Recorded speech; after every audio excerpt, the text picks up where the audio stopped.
ام شواق، الناس المستغربين ام شواق اشترت بيت في فرنسا كيف؟ الدعامل في الميديا اللي ما عارفين ام شواق اشترت البيت في فرنسا كيف، اسمعوا دي جد جد. طبعا هسه في دعامه زعلانين انه ام شواق اشترت بيت في فرنسا، ده معناته عندها مئات الالاف من الدولارات. جابتها كيف ام شواق؟ جابتها من خلال السيطره على قيادات في الدعم ببنات رسلتهم لهم ام شواق، سيطروا على قيادات في الدعم ضمنهم ضب ذاته. ضب ذاته ضاب انه وسك الراجل ضبط عالم كل الكلام ده. انا قوالتي صعبه كمان وبالدليل. بالدليل يا ضبه، انت كان راجل تعال ارفع يدك تعال فوق.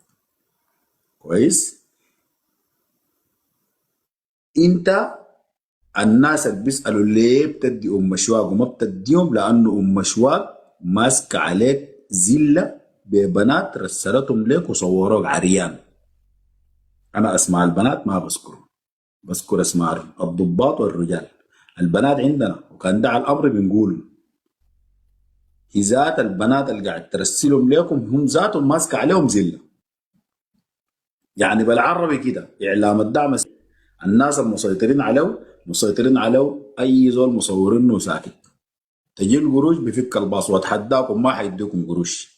للراجل الرجال الاثنين عفوا النسوان الاثنين زي الرجال اللي قبل شويه بيتكلموا ديل ما حتجيكم قروش الا فتات يسكتوكم به، لكن قروش عديل ما حتجيكم، لانه الزول اللي بيدي القروش ماسكين عليه زله، والبنات المفروض يديهم قروش ماسكين عليهم زله.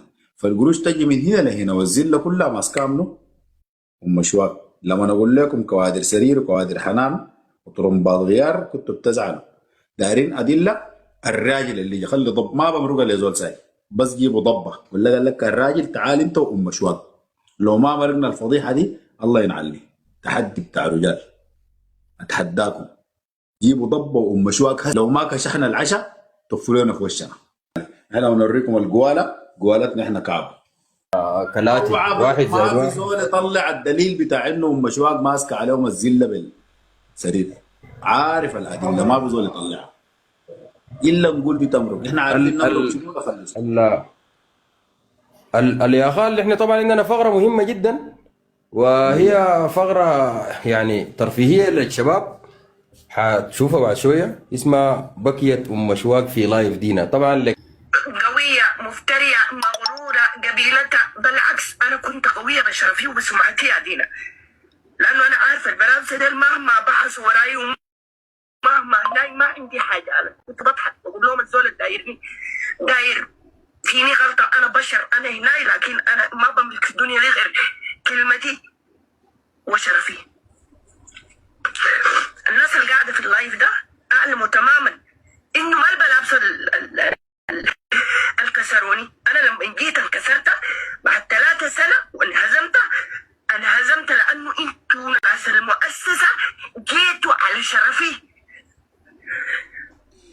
شفتوا اكتر حاجة بتوجعني واكتر حاجة بتكسرني وتدنجرني عملتوها.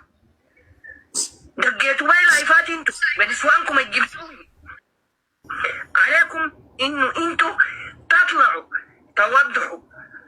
لانه انا المؤسسه دي لما جيت اتجربت من احساس بتاع غيره بتاع مرة، او انه انا انافس بنت، انافس ولد، انافس زول. انا ما جيت المؤسسه كاعلاميه، انا جيت هم القومين كلهم. جيت بوضعي الاجتماعي اللي بيهز وبرس. تليفوناتي دي كانت تشهد بما فيهم ناس الخطين ديل. انا كنت بعتبرهم اشاوس. ما حصل يوم زول ضرب لي يحتاج لمساعد ولا يحتاج لمعلومه انا ما اديت له.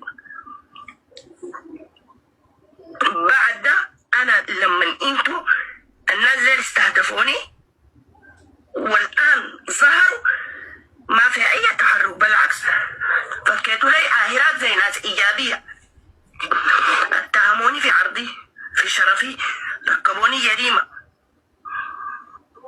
اضطريت في يوم من الايام انه انا ادافع عن نفسي او ابرر. انا ما حصل بررت اي سلوك لان انا واثقه من نفسي. انا بعترف ان انتوا كسرتوني لانه اول مره في حياتي واول مره انه انا مكسوره وراسي مدنجر ابشركم انا الان في اسوء حالاتي. اسوء حاله انا قررتوني بها انتوا يا ناس الدعم السريع وعاهراتكم ان جبتوها. انا الملابس ما كسروني بالعكس. خليها وانت بجيبها تطلع الملابس انا ما كسروني عشان ما تمرض ولا تخليها ما كسروني الملابس نهائي، كسرتوني انتوا. وانا هسي طالبه التحقيق بعد التحقيق ده انا ثاني عندي راي. وللعلم الناس القاعدين هنا انا ام الاشاوس وام الامه كامله وابو نصح تنتصر. انا زعلانه قولوا لي